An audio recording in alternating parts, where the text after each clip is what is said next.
bring in our Darius Johnson now, who's live at the Rainbow Push Coalition, where people have been laying flowers and paying their respects this morning. Darius.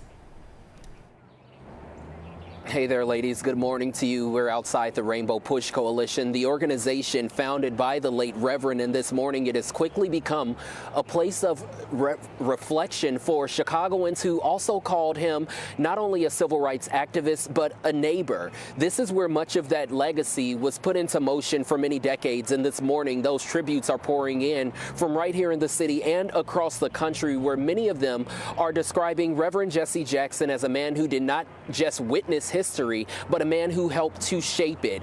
We even heard from Father Michael Flager of St. Sabina, who had the honor of praying with the family late last night before his passing. People for the rest of their lives and for generations to come, will hear the echo of his "Keep Hope Alive." Will hear the echo of his "I am somebody," and what that meant to a child shouting that out in the classroom.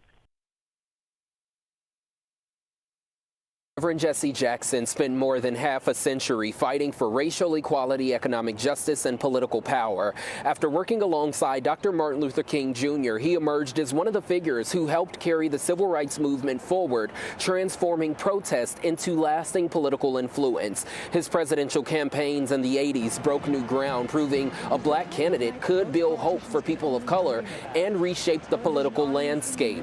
There is also deep symbolism in this moment. Jackson's passing comes during Black History Month, a time dedicated to honoring the very struggle he helped advance. For generations, including young children who recited his words, his message was rooted in dignity.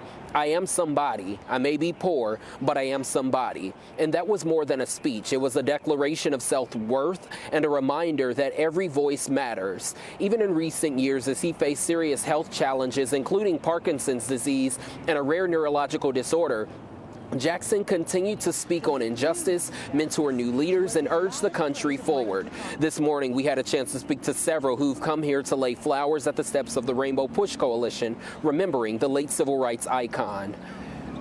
Being that this is the 17th day of the month, and being Black History Month, and being a leap year, what a way to go out, Jesse.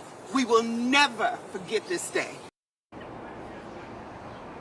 And while he called Chicago home for more than 5 decades, we know his influence reached far beyond it. Perhaps his most enduring message was also his simplest, that every person, regardless of their circumstances, deserves to be seen and heard. Public observances are expected to be held here in Chicago, and we're expecting those details to be released soon.